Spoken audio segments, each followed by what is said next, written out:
어떤 사람이 차를 몰고 도로를 달리다가 고장이 났습니다. 시동이 걸리지 않았습니다.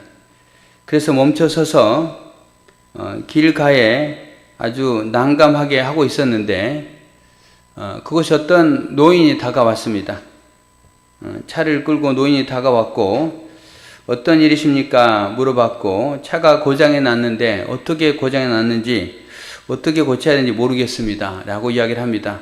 그러자 다가왔던 그 노인은 제가 한번 차를 살펴봐도 되겠습니까? 묻고 뭐 그렇게 해 주시면 고맙죠. 라고 대답합니다. 그래서 그 노인은 차를 이리저리 살핍니다. 본네트를 열고 엔진 부분을 살피기도 하고 그리고 차 밑으로 들어가서 또 손으로 만지작 했습니다. 그리고 나왔습니다. 그리고는 그 여인에게 한번 시동 걸어보세요 라고 이야기를 합니다. 이 여인은 아니 저 노인이 뭘 할 줄 알까 라는 생각을 가지고 그래도 시동 걸어보라 하니까 어떻게 됐는가 한번 궁금해서 시동을 걸었습니다. 키를 돌렸는데 시동이 걸렸고 깜짝 놀랐습니다. 그래서 이제 그 여인분이 그 노인분에게 묻습니다. 혹시 누구십니까? 저는요 헨리 포드라는 사람입니다. 포드 자동차 회사의 대표고 이 차를 설계한 사람입니다. 라고 대답했다고 합니다. 헨리 포드, 그가 차를 설계했기 때문에 차에 대해서 어느 누구보다도 잘 알겠죠. 헨리 포드가 차를 만지니 고쳐졌다. 다른 말로 하면은 하나님이 우리를 창조하셨고 만드셨는데 하나님이 우리를 만지시면 우리는 고쳐질 수 있다. 할렐루야. 여러분 그 사실을 믿으시길 바랍니다. 하나님이 이스라엘에 대해서 어떻게 하시는가, 어떻게 고치시는가 라는 부분에 관한 부분이 오늘 예레미야 52장 마지막 부분이 되겠습니다. 예레미야 성경 2달 동안 열심히 달렸습니다. 저는 설교할 때마다 가끔씩 우리 김정호 형제가 생각이 납니다. 왜 생각이 나냐면 과연 우리 정호 형제가 제가 한 설교의 내용에 몇 프로나 이해를 할 수 있을까? 좀 쉽게 해야 되는데 그게 잘 안 되니 문제구나 라는 생각을 가지며 그래도 이해를 잘 하고 있겠지. 제가 물어보지는 않았습니다. 그래도 우리 김정호 형제가 젊기 때문에 한 80% 이상은 이해될 줄로 믿습니다. 네, 할렐루야.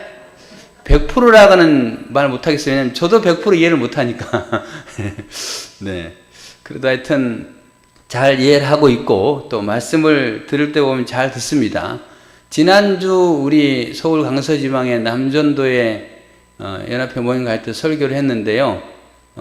그때 모인 숫자는 여기 이 숫자보다 많았는데 제가 앞에 설교하면서 느낌은 어떤 느낌이었냐면요.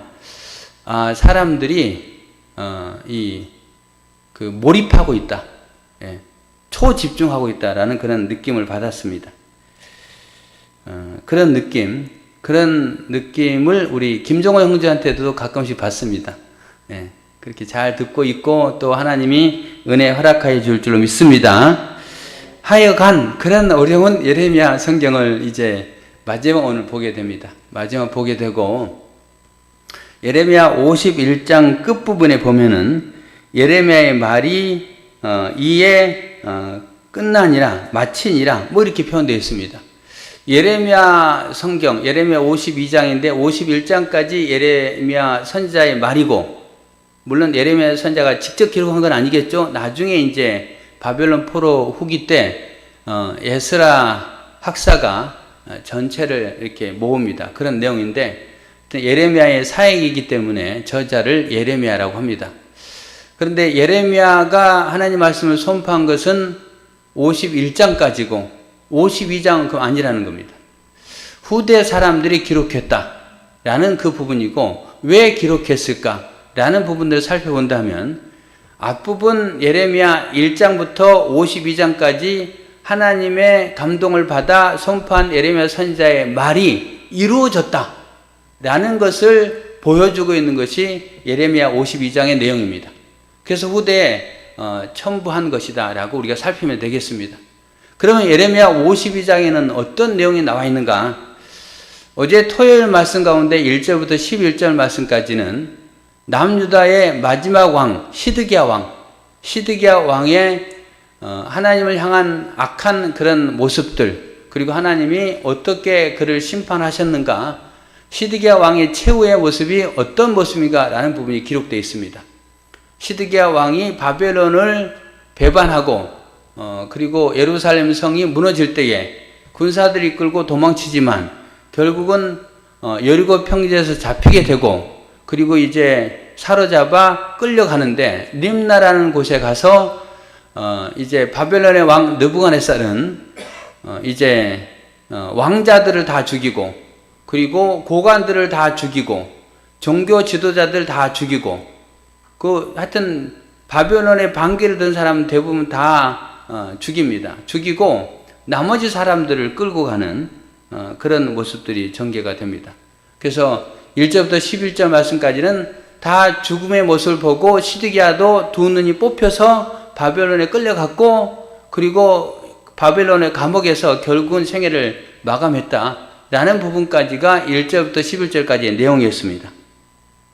그리고 12절부터 오늘 34절까지가 오늘 큐티 내용이 됩니다. 어떤 내용일까요? 가장 첫 번째 내용은 예루살렘의 파괴입니다. 예루살렘이 파괴됐다는 거예요. 그래서 예루살렘이 파괴인데 어떤 파괴냐면요, 성전이 파괴됩니다. 성전이 다 무너지고 성전의 기물들을 다 거두어 가버립니다. 대표적인 게 바다라는 게 등장하고, 그 다음에 녹기둥 두 개가 등장합니다. 녹기둥은 야긴과 보아스라고 해서 예루살렘 성전 앞에 있는 두 기둥을 말합니다. 그 기둥을 무너뜨리고 부서뜨리고, 그리고 또 거기서 뭐 금 같은 거는 치해서 가져갔다. 바다는 큰 이제 뭐 물두멍이라고 하는데 그것도 부숴가지고 좋은 건 가져갔다. 노순 가져가는 거예요. 그렇게 가져갔다 라고 하면서 성전이 파괴됐고, 그리고 여러 가지 뭐 성전 기물들을 가져간 것에 등장합니다. 이 성전 기물들에 대해서 가져간 것은 바벨론이 마지막 이제 예루살렘 완전히 파괴하고 무너뜨릴 때 다 몽땅 가져간 게 아니고, 이스라엘 백성들이 바벨론 1차, 2차, 3차 포로로 끌려가는데 그때마다 조금씩 가져갑니다. 첫 번째 가져갔을 때 제일 좋은 거, 두 번째 가져갔을 때 이제 두 번째 좋은 거, 마지막 세 번째 깡그리 다 가져가 버립니다. 그래서 결국은 성전이 파괴되고 성전의 모든 것을 다 가져갔다라고 되어 있고, 왕궁도 무너졌다, 파괴됐다라고 이야기하고 있고, 세 번째로는 성벽을 헐었더라라고 되어 있습니다. 오늘 13절쯤에 나와 있을 겁니다. 성벽까지도 헐어버렸습니다. 그럼 예루살렘에 남아있는 게 뭐가 있어요? 아무것도 없어요. 전부 다 무너진 겁니다. 이게 첫 번째 모습이고요. 두 번째 24절부터 30절 말씀까지는 유다 백성들을 포로로 잡아가는 그 모습들이 기록되어 있습니다. 그래서 아까 말씀드린 포로로 끌고 가다가 림다라는 곳에 가서 왕자들 다 죽이고 고관들 죽이고 또 종교 지도자들, 대제사장, 부제사장, 그 다음에 왕의 시종들 다 죽이고 이런 게 다 등장하는데, 죽인 다음에 나머지는 끌고 갑니다. 그래서 나머지는 끌고 가는 그 과정 속에 오늘 우리가 함께 읽었던 숫자들 나와 있잖아요. 28절부터 느부갓네살이 사로잡아간 백성은 이러하니라. 제7년에 유다인이 3023명이요. 이 제7년은요 주전 598년 내지 597년 2차 포로 때를 말하는 겁니다. 그때 이제 3023명을 끌고 갔고, 그 다음에 느부갓네살의 8째 해는 예루살렘에서 사로잡아간 자가 830명 3차 포로 때, 그리고 30절 느부갓네살의 제23년에 사령관 느부사라단이 사로잡아간 유다 사람이 745명, 이거는 4차 포로입니다. 근데 우리는 바벨론 포로로 끌려가는 그 과정을 1차, 2차, 3차 이야기합니다. 그 다음에 포로 귀환도 1차, 2차, 3차 이야기합니다. 근데 오늘 여기에 4차 포로까지도 등장합니다. 그 부분은 근데 이제 이스라엘 역사 가운데 아주 크게 이야기하지 않는 것 같지만 여기는 구체적으로 기록됩니다. 그래서 무려 4,600명이 포로로 끌려갑니다. 1차 포로 때는 몇 명 끌고 갔을까요? 정확한 기록은 없지만 1차 포로 주전 605년인데요. 605년에 포로로 끌고 간 사람들이 200만 명 내지 20만 명 내지 10만 명은 넘었을 거다라고 여러 가지 기록들이 있습니다. 정확한 기록은 알 수가 없지만 2차, 3차 포로 때 끌고 갔던 4차까지 끌고 갔던 4,600보다 훨씬 많이 1차 때 끌고 가버립니다. 그래서 어떤 목사님이 설교 가운데 200만 명까지 끌고 갔다. 뭐 그것도 그럴 수도 있겠구나라는 생각이 가져요. 거의 다 이 이스라엘 백성들을 다 끌고 간 겁니다. 다 끌고 간 거예요. 그래서 이제 남아있는 사람들이 없습니다. 예루살렘 그리고 유다 지역 다 황폐화됐다라고 이야기를 하고 있습니다. 이게 두 번째 모습이고요. 그 다음에 31절부터 보면은 이제 유다 왕 여호와긴을 사로잡아 간 것에 대해서 기록하고 있습니다. 여호와긴 왕은 마지막 시드기야 왕이 삼촌이고요. 조카입니다. 조카. 이 여호와긴이 더 먼저 왕이 됐죠.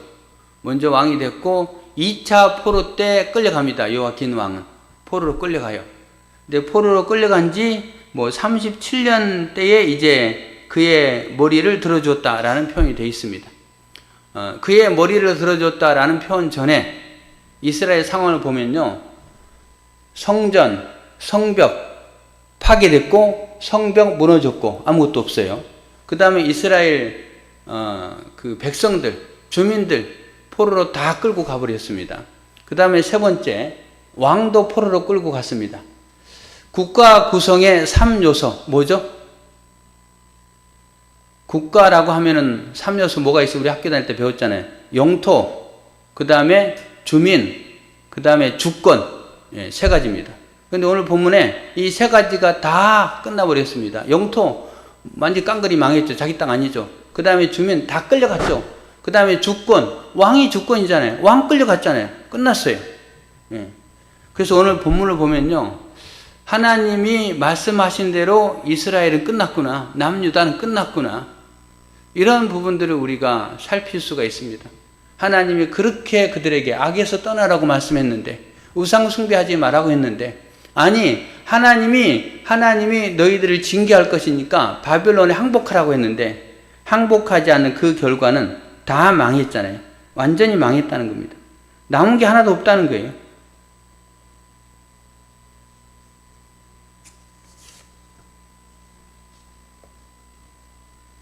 네, 남은 게 하나도 없습니다. 이게 예레미야 52장의 내용입니다. 내용. 그런데 그냥 우리는 이 내용으로 끝나는 게 아니고요. 거기에 희망을 찾을 수 있습니다. 희망. 어떤 희망이냐? 아까 세 가지가 사라졌다고 했잖아요. 근데 그 세 가지가요. 완전히 사라지지 않았습니다. 완전히 사라지지 않았어요. 가장 첫 번째, 성전도 파괴됐고 왕궁도 파괴됐고 성벽도 무너졌는데 이스라엘은 하나님을 믿는 그런 백성이잖아요. 하나님을 섬기는 게 사실은 살아있으면 되는 겁니다. 그런데 오늘 본문에 보면은 성전을 파괴하면서 성전의 기물들을 다 불태운 게 아니고 그 기물들을요 다 바벨론으로 가지고 갑니다. 아까 말씀드린 대로 1차 포로 때도 소중한 것을 가져갔고 2차 포로 때 남은 거 가져갔고 3차 때는 깡그리 다 가져갔다고 했어요. 근데 그게 불태워졌다면 끝입니다. 그런데 불태워지지 않았어요. 예레미야 27장에 보면요 이런 말씀이 있습니다. 귀를 기울이고 잘 들으시기 바랍니다. 만군의 여호와 이스라엘의 하나님께서 여호와의 성전과 유다의 왕의 궁정과 예루살렘에 남아있는 그 기구에 대하여 이와 같이 말씀하셨느니라. 그것들이 바벨론으로 옮겨지고 내가 이것을 돌보는 날까지 거기에 있을 것이니라. 내가 이것을 돌보는 날까지 거기에 있을 것이니라. 그 후에 내가 그것을 올려와 이곳에 그것들을 되돌려 두리라. 여호와의 말씀이니라. 그것들을 다시 되돌려 두겠다라고 말씀하십니다. 그리고 이렇게 약속하신 하나님의 말씀은 에스라 1장 7절과 11절에 보면 고레스 왕이 또 여호와의 성전 그릇을 꺼내니 금, 은 그릇이 모두 5,400개라. 사로잡힌 자를 바벨론에서 예루살렘으로 데리고 갈 때에 세스바살이 그 그릇들을 다 가지고 갔더라 라고 되어 있습니다. 개수가 엄청나게 많죠. 그것이 바벨론에 가 있었는데, 고레스 왕이라는 것은 메데 바사, 페르시아의 왕이거든요. 페르시아의 왕이에요. 그가 왕이 되고 그 다음에 이스라엘 백성들을 고국 땅으로 돌아가라고 하죠. 돌아가라고 할 때에 예루살렘 여호와의 성전에서 가지고 왔던 그 기물들, 창고에 다 넣었던 거, 그걸 다 빼가지고 그걸 다 가져가라고 합니다. 그럼 뭘 말하는 거예요? 가져가서 다시 성전을 지으라라는 말입니다. 그래서 성전이 무너진 것 같지만 다시 지을 수 있는 그런 기구들을 남겨두신 하나님입니다.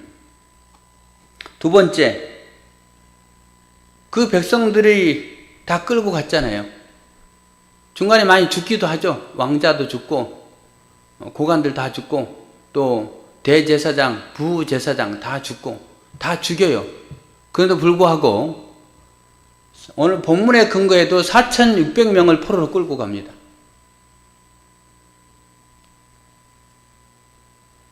그들에 대해서 어떻게 할까요? 예레미야 24장에 나와 있습니다. 5절로 7절에 보면, 내가 이곳에서 옮겨 갈대아인의 땅에 이르게 한 유다 포로를 이 좋은 무화과 같이 잘 돌볼 것이라.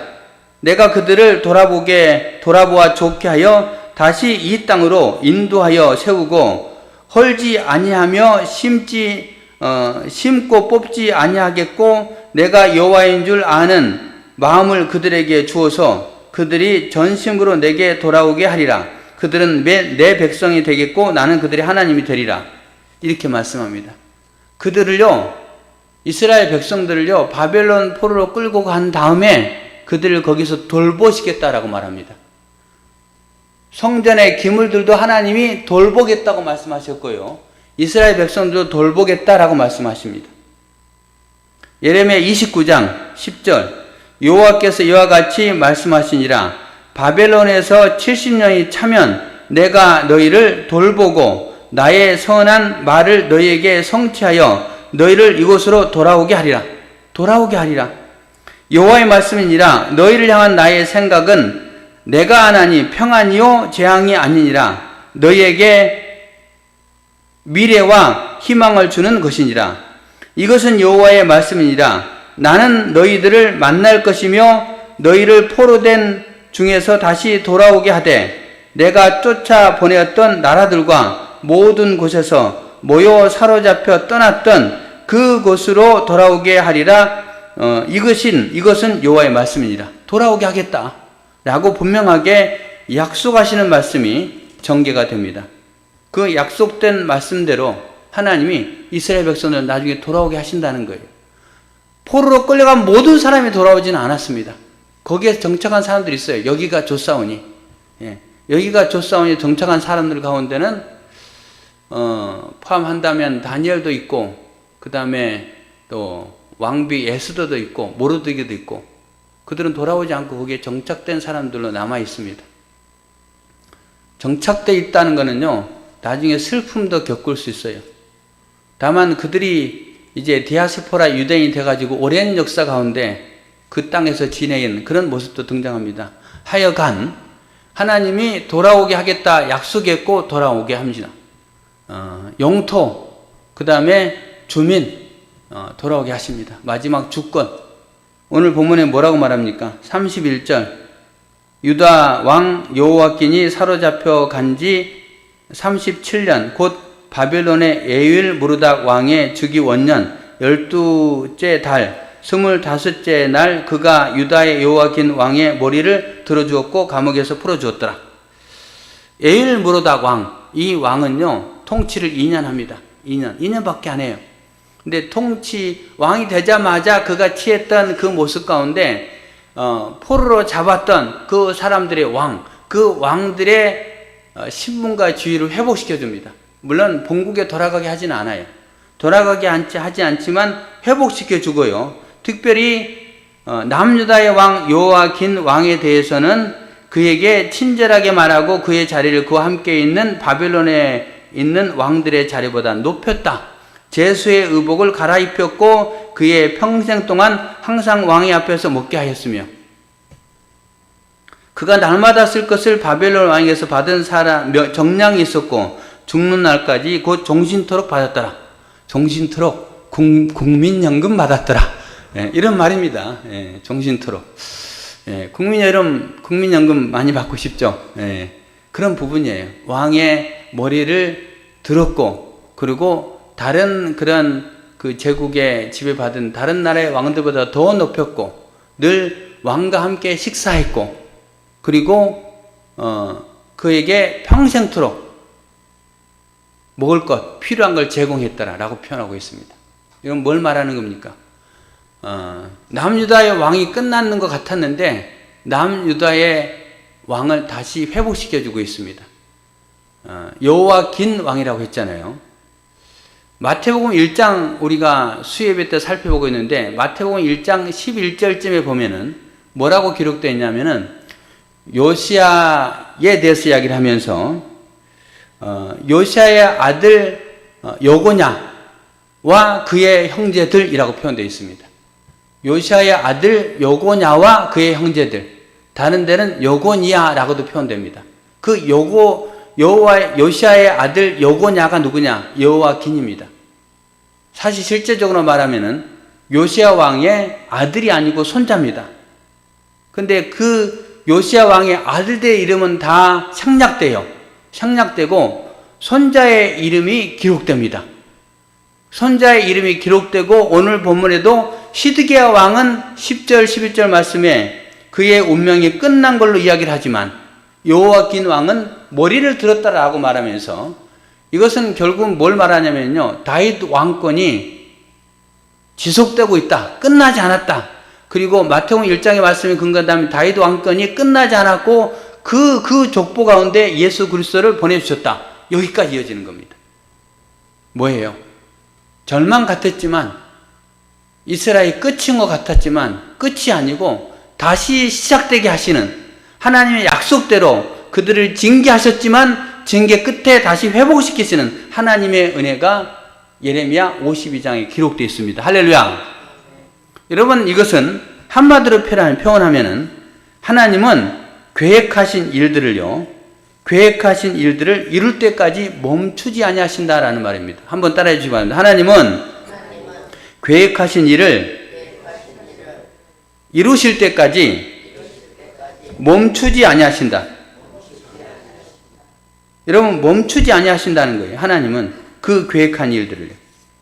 예레미야 30장 24절에 보면 여호와의 진노는 그의 마음에 뜻한 바를 행하여 이루기까지는 돌이키지 아니하리니 너희가 끝날에 그것을 깨달으리라. 하나님이 계획하신 일들은요, 이루기까지 멈추지 아니하시고 마지막 날 너희들이 알게 될 것이다 라고 말씀합니다. 이게 하나님의 뜻입니다. 하나님은 계획하신 일을 반드시 이루신다는 거예요. 구원의 일, 이스라엘을 회복시키시고 이스라엘을 구원하시는 일들에 대해서 하나님이 계획하셨고 그 계획하신 일들을 멈추지 아니하시고 반드시 이루시는 하나님, 그 하나님을 예레미야 52장 말씀 속에서 발견할 수 있습니다. 여러분, 이거는 우리의 삶 속에 어떻게 적용할 수 있을까요? 우리를 구원하는 일, 나를 구원하는 일, 하나님은 멈추지 아니하신다는 거예요. 여러분, 이 사실을 믿으시길 바랍니다. 사도행전에 나와 있는 주 예수를 믿으라. 그리하면 너와 내 가정을 구원하리로다. 뭐 그런 말씀이 있습니다. 주 예수를 믿으면 너와 내 가정을 구원하겠다. 하나님의 말씀인데요. 그 말씀대로 우리 가정을 구원하는 계획까지도 하나님은 작정하셨고 우리의 기도를 들어주시고, 왜? 우리 가정을 구원하기 위해서 나라하여금 예수 믿게 하셨다는 거. 할렐루야. 믿습니까? 믿는 자가 복된 자임을 믿습니다. 주 예수를 믿으라. 그리하면 너와 내 가정의 구원을 얻으리로다. 내가 믿었는데 하나님의 계획은 나 한 사람의 구원이 아니고 내 가정을 구원하자 원해서 계획하셨고 그 계획에 대해서 이루기까지 하나님 멈추지 않는다는 거예요. 여러분 어떤 생각이 듭니까? 나는 예수님 믿어서 좋긴 한데 나의 형제 누구, 또 나의 남편 누구, 나의 자식이나 나의 부모 누구, 그분들은 예수 안 믿을 것 같아. 절대로 돌아오지 않을 것 같아. 라고 우리가 생각할 수 있습니다. 포기할 수 있어요. 그런데 하나님은 포기하지 않으신다는 거예요. 하나님이 나로 하여금 그분을 위해서 기도하게 하시잖아요. 그러면은 하나님은 그 구원을 이루시기 위해서, 나의 구원을 이루시기 위해서도 멈추지 않았고, 이스라엘의 구원을 위해서도 멈추지 않은 하나님이 나에게도 그렇게 했고, 마찬가지로 나의 사랑하는 가족들의 구원을 위해서도 멈추지 아니하신다는 거예요. 할렐루야! 여러분 그 희망을 여러분 품으시길 바랍니다. 그리고 끝까지 기도하시길 바랍니다. 끝까지 그분들을 위해서 하나님의 말씀을 전하고 강권하시길 바랍니다. 마침내 때가 되면 하나님이 그들을 분명하게 주의 전으로 인도하시고 구원하실 줄로 믿습니다. 그 약속을 붙잡고 우리는 살아가는 거예요. 그리고 이런 생각까지 한번 해봤습니다. 이스라엘, 그들이 뭐라고 하나님은 이렇게까지 사랑하실까? 그들이 뭐라고 이렇게까지 사랑하실까? 아니, 하나님 배반했잖아요. 아마 하나님이 받은 충격 가운데 가장 큰 충격이요, 이런 충격이었을 거예요. 아하스 왕 때, 이스라엘의 12대 왕이었는데, 아하스 왕 때에 예루살렘 성전이 있는데요, 그 성전 옆에 바벨론의 아수르의 우상을 세웁니다. 그리고 성전 예배는 그냥 파헤쳐버리고 그 우상을 섬기는 데 집중합니다. 어떨 때는요, 이 성전까지도 그 우상을 섬기는 그걸 도구로 사용합니다. 그렇다면은 지금 이 예배당에 십자가가 걸려 있는데 십자가 옆에 바벨론을 시루하면은 무로닥이 걸려 있는 거예요. 무로닥, 벨이 걸려 있는 거예요. 그리고 벨을 우리 섬깁시다 라고 하는 거예요. 에일 무로닥, 오늘 왕이 등장하네요. 에일 무로닥이라는 이름이요, 무로닥 신의 종입니다. 그런 뜻입니다. 무로닥 신의 숭배자라는 뜻이에요. 그들은 이제 그 신을 숭배한 사람이에요. 근데 하나님이 사용하셨죠. 사용하셔서 여호와긴 왕을 높이셨는데, 하여튼 그 이름에 나는 그 신의 숭배자다. 근데 여기에 그런 신이 있다면 하나님이 사람이라면 충격받았을 거예요. 아니, 사랑하는 그 백성들이 나를 섬기지 않고, 구약에는 십자가 있는 건 아니죠. 하여튼 나를 섬기지 않고 저 우상을 하나님 성이라고 만든 성전에 하고 있구나. 하나님 충격받았을 거예요. 그럼 어떤 생각이 들었을까요? 이제 끝이다. 절교다. 내가 호적에서 파버리겠다. 너희들은 내 백성이 아니야. 이렇게 하나님이 하셔야 될 거고, 그렇게 해도 할 말 없습니다. 근데 하나님은 그렇지 않잖아요. 너희들이 돌아올 것이고, 나의 생각은 재앙이 아니고 평안이다. 너희를 향한, 미래를 향한 나의 아름다운 계획이다. 나중에 나는 너희들의 하나님이 될 것이고 너희들은 내 백성이 되리라. 하나님 말씀하시잖아요. 뭘 느낄 수 있냐? 야, 하나님은 이스라엘 백성들을 왜 이렇게 사랑하실까? 무조건적인 사랑이죠. 예, 조건 없는 사랑입니다. 끝까지 사랑하는 겁니다. 여러분, 우리가 자식들을 왜 사랑하죠? 왜 사랑합니까? 내 자식이기 때문에. 예, 그래서 사랑하는 거 아닙니까? 하나님도 그런 것 같아요. 한 번 품은 그 자식 끝까지 사랑하신다는 거예요.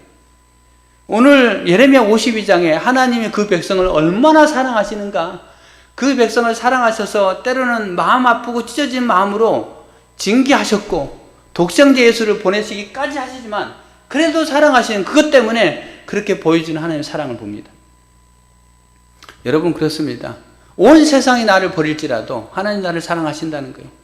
온 세상은 나를 향해 손가락을 찌르더라도 하나님은 나를 품어주신다는 거예요. 여러분, 그 사실을 믿으시길 바랍니다. 그 사실을 믿고 살아가는 거예요. 여기 하나만 좀 더 나간다면 하나님은 우리를 사랑하십니다. 근데 우리만 사랑하시는 건 아닌 것 같아요. 무슨 말이냐? 하나님이 창조한 모든 인류를 다 사랑하시는 것 같아요. 이게 하나님의 사랑입니다.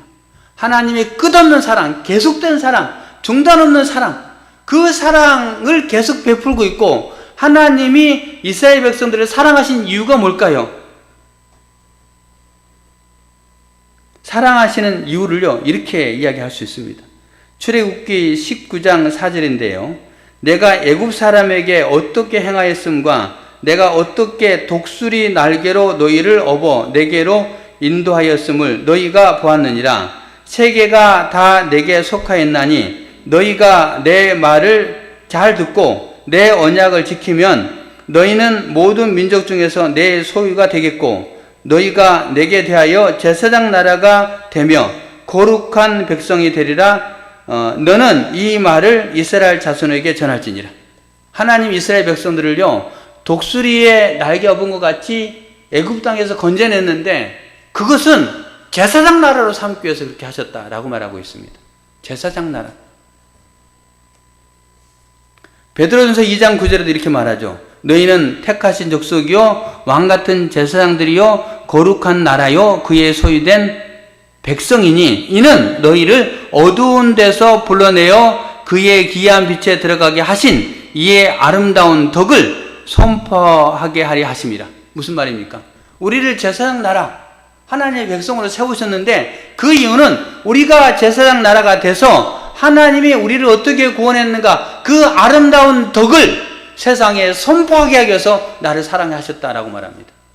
첫 번째, 나를 사랑하신 하나님.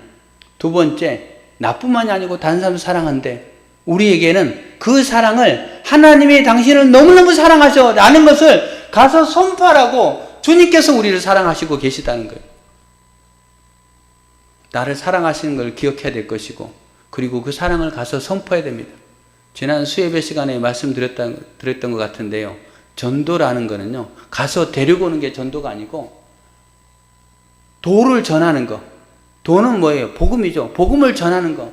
복음을 선포하는 거. 그거를 위해서 나를 사랑하신다는 거예요. 나를 사랑하는 목적은 뭐냐? 그냥 사랑하고 또 하나는 너가 내가 사랑하는 아들인데 제사장 나라가 되기를 원한다. 그런 마음이라는 거예요. 예레미야 끝은 이겁니다. 하나님은 이스라엘 사랑하신다. 그리고 그들을 다시 회복시키신다. 제사장 나라로 계속 사용하기 위해서. 그리고 하나님은 끊임없이 너를 사랑할 거다. 그런데 이 사랑의 끝은 뭘까요? 이스라엘 백성들은 제사장 나라의 역할을 그 다음에 잘 못하잖아요. 그래서 결국은 또 흩어버리잖아요. 우리도 마찬가지입니다. 우리가 하나님의 사랑을 받았습니다. 그 사랑 꼭 붙잡고 사시길 바랍니다. 그리고 그 사랑을 선포하시길 바랍니다. 이제 가을이 되잖아요. 가을이 되면 하나님의 사랑을 선포해야 됩니다. 하나님의 사랑을 나눠줘야 된다는 거예요. 하나님의 사랑을 나누고 선포하는 거에는요, 꼭 필요한 게 있습니다. 희생이에요, 희생. 나도 쉬고 싶고, 나도 맛있는 거 먹고 싶고, 나도 즐겁고 싶은데, 희생은 뭐예요? 다른 사람을 위해서 내가 섬기는 거잖아요. 이게 굉장히 힘든 일이에요. 더운 날씨에 누군가를 찾아가지고, 이렇게 하나님의 사랑을 전하고, 또 그 사람을 이렇게 섬겨주는 굉장히 힘든 일이에요. 여러분, 사랑에는요, 희생이 따라가게 돼 있습니다. 그러나 주님 우리에게 주님께서 먼저 희생하셨고 우리에게도 그런 마음을 가지고 가기를 원하십니다. 그래서 여러분 가을이 되면 하나님도 사랑하고 이웃도 사랑하고 주님을 선포하는 데 힘쓰는 우리 모두가 되면 오늘 예레미야 52장 전체의 내용이 이해가 될 것이고 하나님이 왜 나를 사랑하셨을까? 아니 이스라엘 백성을 왜 사랑하셨어요? 아 그거는 그 뜻이구나. 여기까지 나아갈 수 있다는 것. 여러분 거기까지 나아가서 믿음으로 살아가시는 우리 성도들 되시기를 예수님의 이름으로 축원합니다. 기도하겠습니다. 오늘 말씀 생각하며 함께 기도합니다. 오늘 말씀은 하나님이 이스라엘 백성들을 사랑하셨습니다. 아 이제 끝이다. 아무것도 없다. 라고 생각할 때쯤 됐을 때 하나님은 그들에게 희망을 약속하십니다. 여호와긴 왕의 머리를 들게 하셨고 또 그들을 더 높이셨고 그리고 그 주민도 남겨두셨고 그리고 성전의 기물들도 하나님이 돌보셨습니다. 그리고 다 회복시켰습니다. 그것은 절망이 아니고 하나님 백성에게는 늘 희망이 있다는 것. 그 희망은 하나님의 사랑입니다. 하나님 우리를 사랑하십니다. 너무너무 사랑하십니다.